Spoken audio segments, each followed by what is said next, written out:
Now then, and welcome back to another episode of Forever Stranded. Today, we are going to be going on an adventure. We're going to be going long distance, far, far away. Well, I say far, far away. I don't exactly know where it is far, far away. We know that there is a city up in front of us over there. That was the coordinates we were given in one of the early quests. And that's kind of where we were heading, maybe, towards the city. And we've done that city. There's still lots of things to explore, but it's much of the same, much of the much. I've also found out in the comments, thank you very much commenters, that there is some meteor in the middle of a city somewhere, and I'm guessing that there is 2 more cities. Somebody said that there's 4 cities, and so I'm guessing 1 in each of the cardinal directions. Now, we haven't been in all of those different directions as of yet. I've been to that city. I had to look to see what these things are. I've gathered some stuff from the temples, and I've had to look to see what this is. Underground mine shafts, abandoned mine shafts make the sand all drop down in this sort of pattern.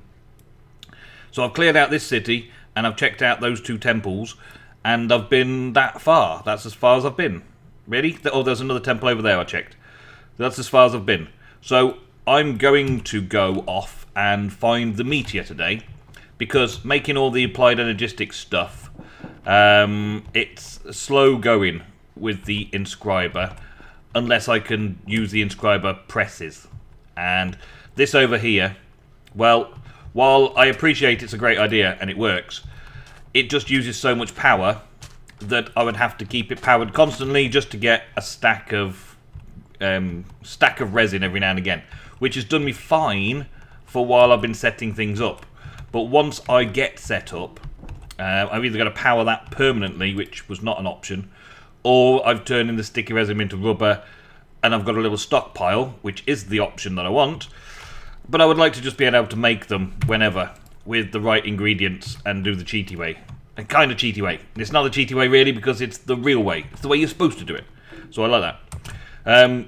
While I'm gone though, off on these adventures in today's episode, I've got things that I want to carry on processing. I've got F7 on.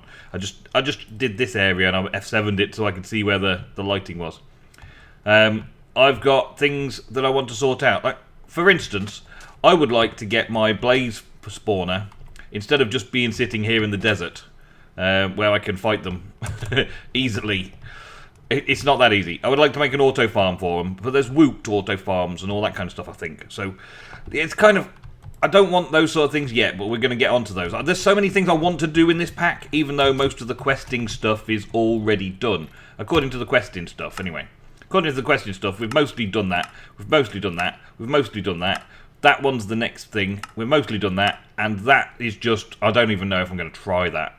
I'm not really a big one on collecting vast amounts of stuff. I'm not very materialistic in real life. So collecting just a ton of, like, 1 million dirt, it's just proving that I can make 1 million dirt. Making some automation to make the start of one of these things, maybe. But 1 million dirt and 1 million saplings, it's all much of the much. 1 million stars, I'm guessing that that's just from the woot thing. If we've even got woot, for instance. But I've done most of the quests apart from the thing. Have I got woot? Okay, so yes, I've got woot. So I could make all of the nether star stuff in woot. Yeah? So woot's a good thing for mob farms. I was using the city over there for mob farms. I'll probably make that woot city. Woot city. But for now, right, I need to be able to chunk load. That's what I'm getting at, okay? Be all and end all I'm getting at with chunk loading. I thought I originally needed to chunk load this kind of area because of keeping track of my grid power for my angel ring. But as it goes, you don't need to keep track of grid power for angel rings anymore. You can use your power wherever you are. It knows that you've got that much grid power and it leaves it on you so you can fly about. Regardless of which dimension or where you are, your grid power is still working. Which is an awesome way of doing it, an awesome addition. It means that we don't need to chunk load that, right? But, and here's the big buts. I would like to keep my farms chunk loaded just a bit longer so we can produce a little bit more stockpile, even though I don't need the food. I would like that. And I would also like to keep the factory going because I'm starting to use a lot of Certis crystals and Certis quartz, and my emeralds are down to 0, and my diamonds are down to 52. And so I would like to have it so that this would constantly be running while we're away as well. Just so that the base is constantly running while we're away is the thing, okay? Not so I have a bazillion things. But I don't want to wait around and not do the adventure until then, right? Long story short, right? We've got this one villager from previously, the armourer. Hi villager. Hi, how you doing? You just come and pushed me. Is that like you're like pushing me over? You're like, why did you keep me in the lasso for all these weeks? Why have you not had me loose? Why have... And he's looking for a door somewhere, probably, isn't he? The toolsmith. Yeah. Yeah, thank you. And I just recently used the last of my emeralds to get myself another spawn egg from the thing. If we look at creating life, you can see that it's got a cooldown of another hour before I can do it again. 4 blocks of emerald, spawn a villager, and I've just done that recently, so now it's on a cooldown again before I can do it again. So I thought I would do this. Hey, it's a jam guy. Awesome. Jam guy. Homemade jams for emeralds, emeralds for homemade jams. That's quite cool. Actually, additions, jam guys. Cool. What I want them to do, though, is I want them to breed. And that's not so easy, is it? I want them to breed and start farming stuff. So I need a farmer villager first before I can start this whole process going. And what we need to do to make them breed is give them food. Give them food. So one of the things I'm doing is generating a ton of food. So let's go. Wow, the lag then. I couldn't control my character at all. Control in, thank you. I think I just loaded everything up all in one go. Let's see. We can give them beetroot to eat, can't we? They will breed up off beetroot. So let's start with the beetroot. That's a good idea. We can probably use that to make breeding happen. We also need a couple of doors. Well, there are some doors over here. I've got 3 doors there. Maybe I'll do some more doors. Have I got more doors? I don't have any more doors. More door. Do I not have any more oak wood either? I don't have any more oak wood. What wood do I have? What do I wood? What do I even have wood? Do I even wood? I don't seem to have wood. I must have left all the... Yeah, I've got all the wood down here. Okay. Let's make jungle wood doors. Because I don't really care about these doors. These doors will all be hidden eventually anyway. So let's just make jungle wood doors. And let's make a couple of stacks of planks. So the planks can be done in there. And then let's make a couple of sets of doors. We'll have... it's 3 doors per new villager. Or space in the village. So we'll have... this little set like this, right? So we'll have... I want to try and get a few more doors. So a few more villagers. So I can limit the number of villagers they are likely to have if I put a limit on the number of doors. I could do infinite villager setup, but I'm not going to bother doing infinite villager setup right now. Infinite villager setup, no.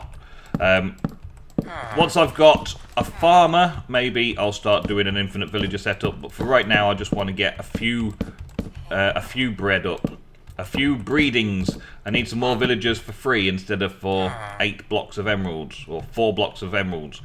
Right, can I feed you? Make you happy? Feed? Oh, they did. They fed. They fed. Are you happy now? Are you going to be happy now? You don't have a valid village still because I haven't put any blocks on top of the doors. So they're technically not in a valid village, but they did feed. They did take the beetroot, didn't they? They did take the food. So there's an advantage. Now jungle planks. Boom. This is such vanilla all the day. But I reckon because the rest of the episode is going to be spent going through and finding the cities, and I don't feel like there's... From what people have said, they're just a few more cities. Now, the cities are awesome, obviously, right? Because they give you something to explore and they give you places of interest. The Meteorite City, in particular, is going to give me a meteorite that I need to hack into and get all of the goodies that I need for applied energistics. But the villages, I'm expecting them to... Well, the cities, I'm expecting them to kind of be just the same thing overall. Like, the same... The villages are going to be pretty much the same thing as each other. And I don't particularly want to spend a whole episode just exploring a village that isn't anything special that isn't anything good. It might look cool and it might have a different layout, but that's going to take like 5 minutes once I've found it to have a look at, isn't it? Where? Oh, he's over there. He's over there. Come and eat these. Yes, he eats them. Okay, so they are eating them. That means that they need a little bit more time then, does it?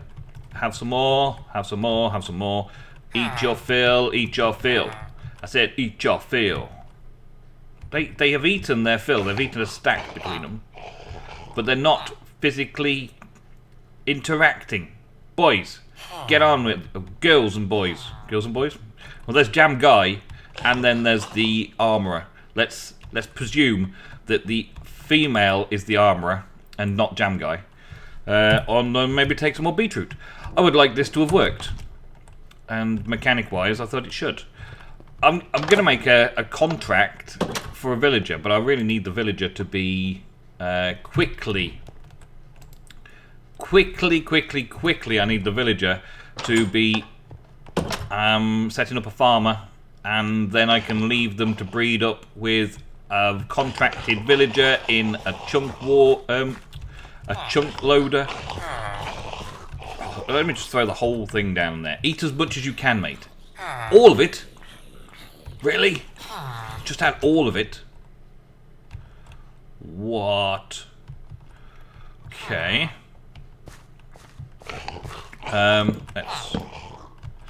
Let's just go like this then. I could also trap or capture zombies, like villager zombies, and try and turn them in by making potions and stuff. But that's an over-the-top method as well, really.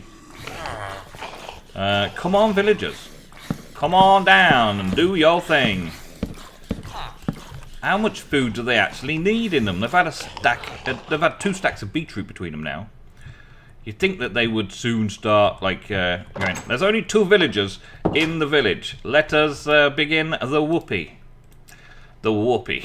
Did I really just say that? Yeah, I did. Yeah, I did. Yeah, that was me. I just said that. Yeah. Let's go with carrots as well, because they also work off carrots. I've used quite a bit of my... Oh, actually, I've got loads of carrots here. Let's just take a load of carrots and just give them the opportunity to be fed. I say be fed, oh villagers, be fed. Be fed and start making baby villagers. Have a stack of carrots. You didn't quite have all the beetroot, so you can have a stack of beetroots and a stack of carrots. Now, eat. Eat. Be merry. Sure, that was what was needed. Sure, that's what needed. Look. Oh, he's ready. He's ready. Well, she's ready. She's ready. Now I just need this guy. Jam Guy. Be ready. Be ready. Oh, they like each other. They're happy. They are... Or are they not? They're not quite both happy. Jam Guy's not quite ready for this. Jam Guy just... He still wants to get to know her better. Dang it, Jam Guy.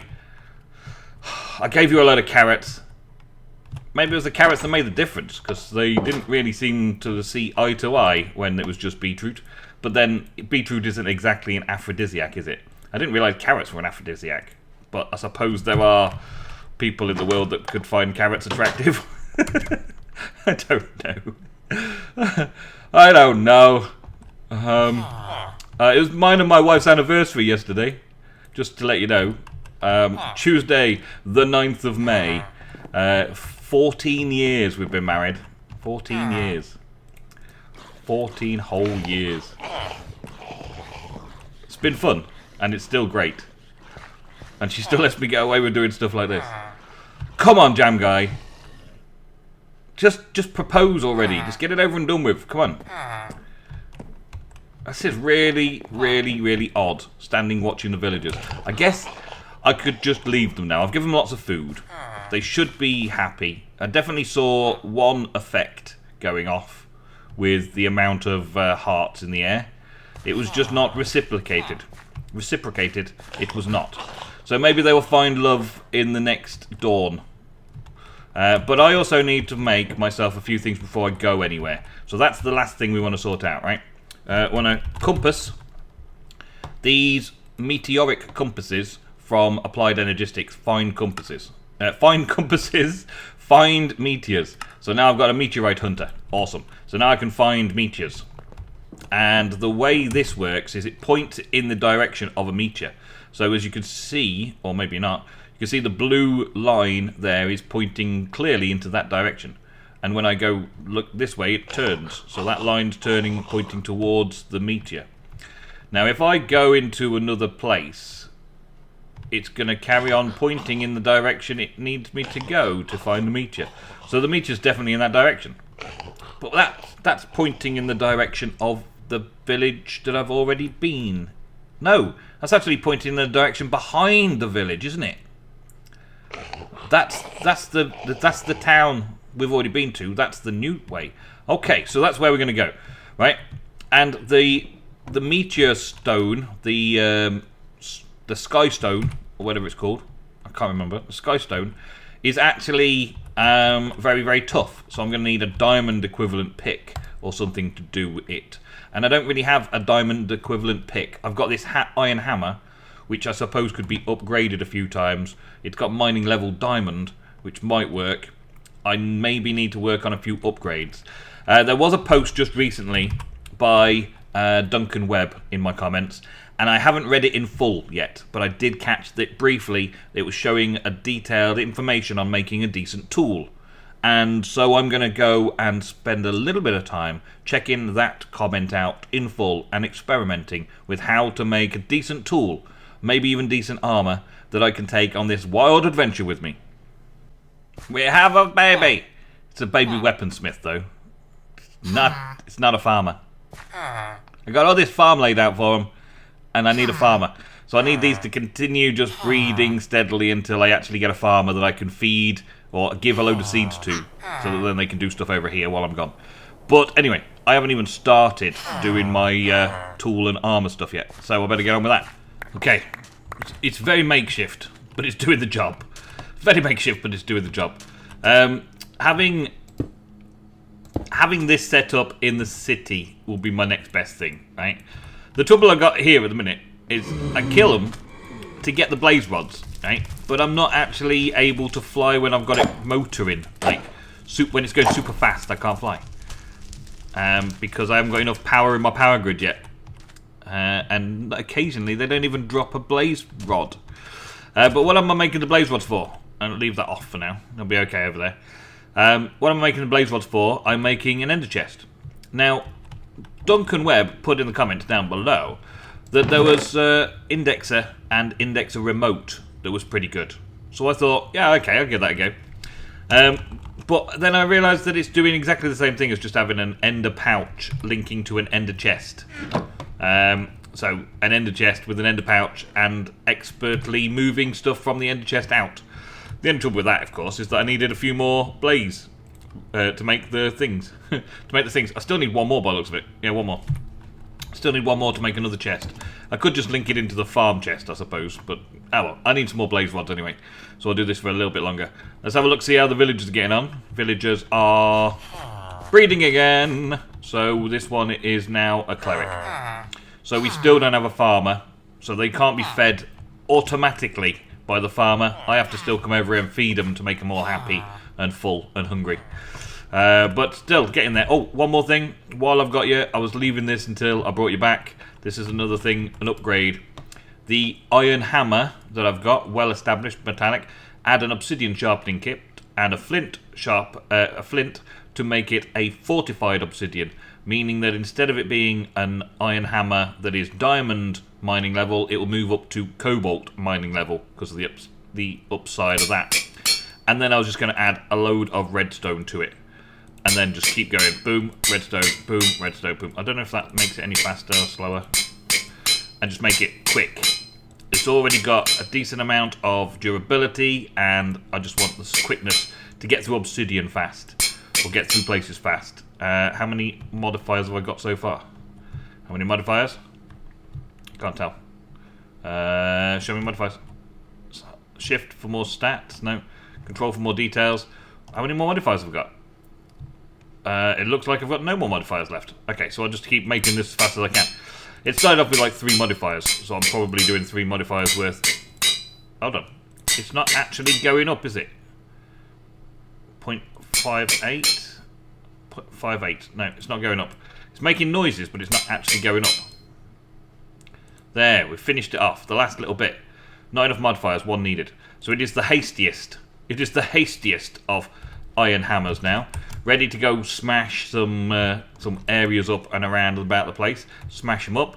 It doesn't have a lot of durability, but that's okay. There are reinforcement modifiers and stuff that I could have added on if I'd made enough paper. Thank you very much, Duncan. But for right now, I've got some other bits and pieces that I'm still working on to get ready for making my way out to the meteor. I was actually working for these capacitor packs. I was working on a vibrant capacitor pack, right? Which armoured would require this armour plating and all that, and need a vibrant capacitor pack, which I nearly got to, but then started running out of these double layer capacitors.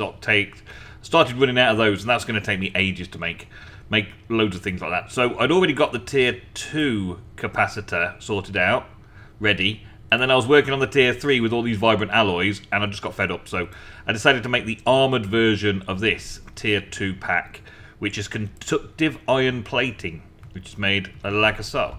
Conductive iron plating. So I'm putting those into there. That should make conductive iron plating.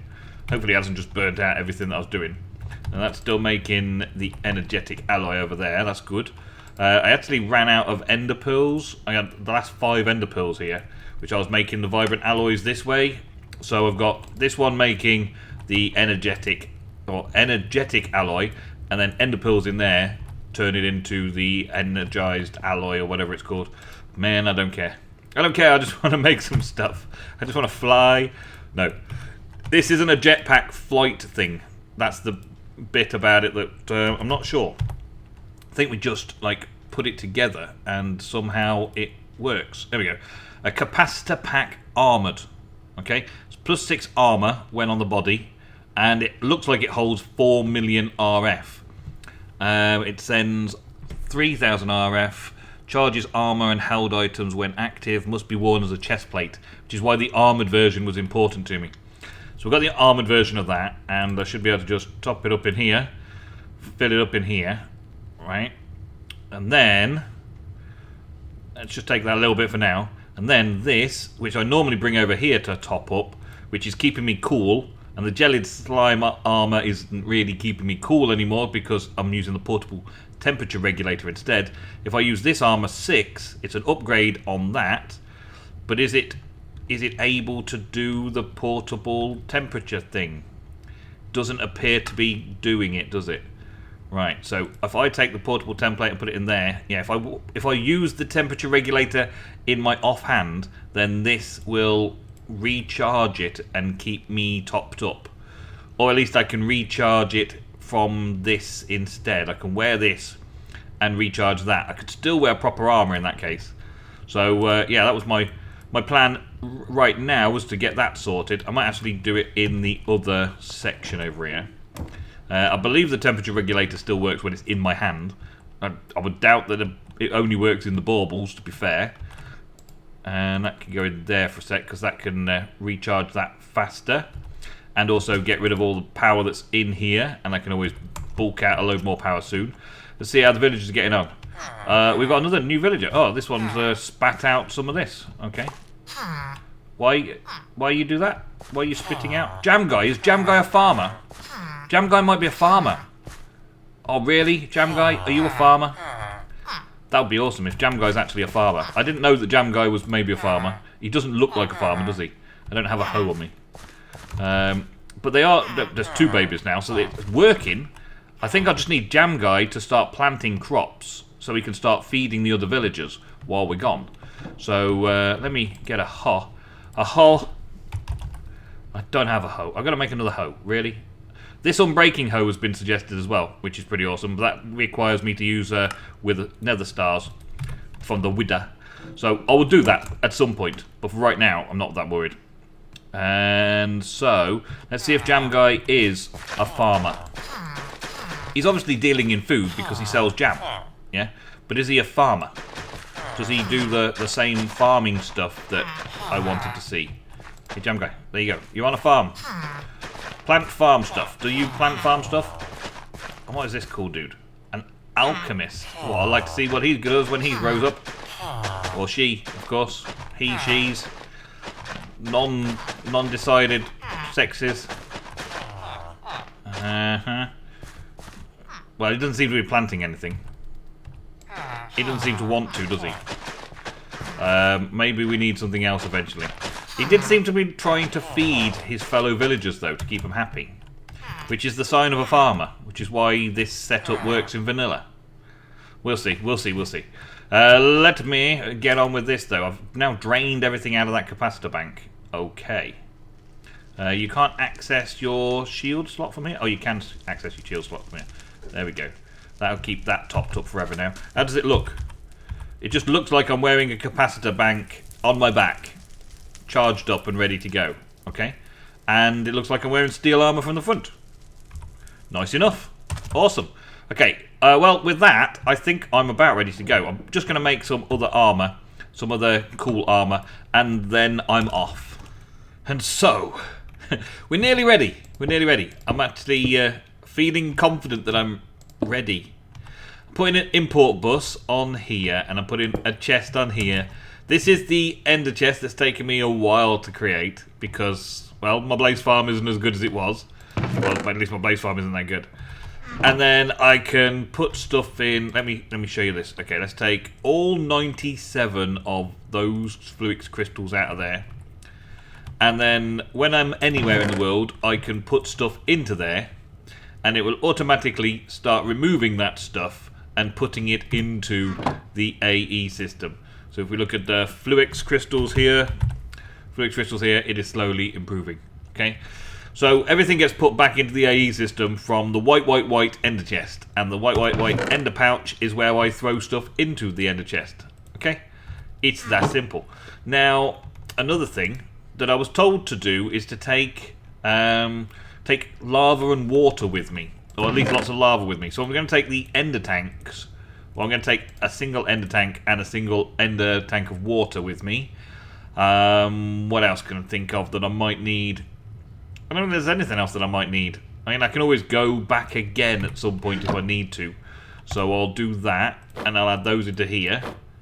So they're ready, and I've got a golden lasso in case I need one. Let's just put the golden lassos in there as well for now. And, of course, a bucket for carrying the stuff backwards and forwards. I doubt I'm going to need the tree tap while I'm out there, so we'll throw that away. And we'll take the meteoric compass with us. I ended up going with dark steel, because dark steel has a decent armor and armor toughness, and can also be upgraded later on, right? And I kind of thought that it meant we would look good like this, like this, yeah, like this. I thought it would look good. Now, on the last little bit of today's episode, because I spent all episode doing preparation for hunting and exploring, I'd like to show you what the villagers have been up to, because this is the key stage here, villagers, right? The jam guy does not do the breaking and replanting of crops, right? He does not. It has been shown he does not. The trackman, however, does seem to be a farmer by original design. Like, his core programming is that of a farming villager. And obviously Railcraft have used that template. This cleric's just giving him food. Use that template to make him into a trackman. So I think that we should be able to see, if I get this right, should be able to see the trackman doing all of that work for us. I don't have much food left in here at the minute, though, because I've just been feeding them everything. On a blood moon rising. Awesome. Yeah, great. Awesome. Well, that's a good time to leave today's episode anyway. Let's just finish this lot off, right? So, watch. All of these villagers here, we've got toolsmiths and librarians and clerics and jam guys and alchemists, and watch who comes and harvests his crops. Harvest the crops. The old trackman. Don't make me out to be a liar. We haven't got much time left of the end of the episode. Check yourself.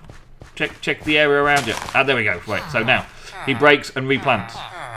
And everyone's giving food to everybody else. They've got inventories full of beetroots and the like, and they are setting this up to go. So I can encourage the growth of the place by doing a little bit of this. Encourage the food to be given out, like so. I can even do some planting myself if I really want to. But I can basically leave it in the hands of the villagers now, because they will start planting and harvesting this field as it goes. Or at least Trackman will. Right? And that will mean that they keep getting fed and they keep doing the breeding. Which is awesome. Yeah? Awesome. But that, my friends, is all we've got time for in today's episode of Forever Stranded. I am pretty much ready now. What? Something just fired at us through there. The blazes. Oh no, oh no, oh no, oh no, oh no, oh no, oh no, oh no. Disaster strike. Disaster strikes. Disaster strikes. Blaze die, blaze die, blaze die now. It's from that spawner as well. There we go. Oh no, oh no, oh no, oh no, oh no, oh no, oh no, no, put it down. Put it out, put it out, put it out, put it out, put it out, put it out, put it out. Happy anniversary to my wife, and happy blood red moon for me. Oh, there's another one coming. I'm gonna have to escape, and hope that they don't all escape. The village is gonna be running around all over the place. I'm gonna have to repair damage. I'm gonna have to repair damage done, and stay away from the blaze spawner just for now. Everything else on a blood red moon will be okay, but that blaze from the blaze spawner over there may just have caused all the villagers to disappear. They'll probably stay close together in the village, to be honest. So I shouldn't worry too much. Unless I broke a torch over there. It looks like we're okay. Looks like we're okay. So I will do a distant outro. I'm happy to say that I've got everything ready for my adventure. So thank you all very, very much for watching. I will see you in the very next episode of Forever Stranded. Goodbye.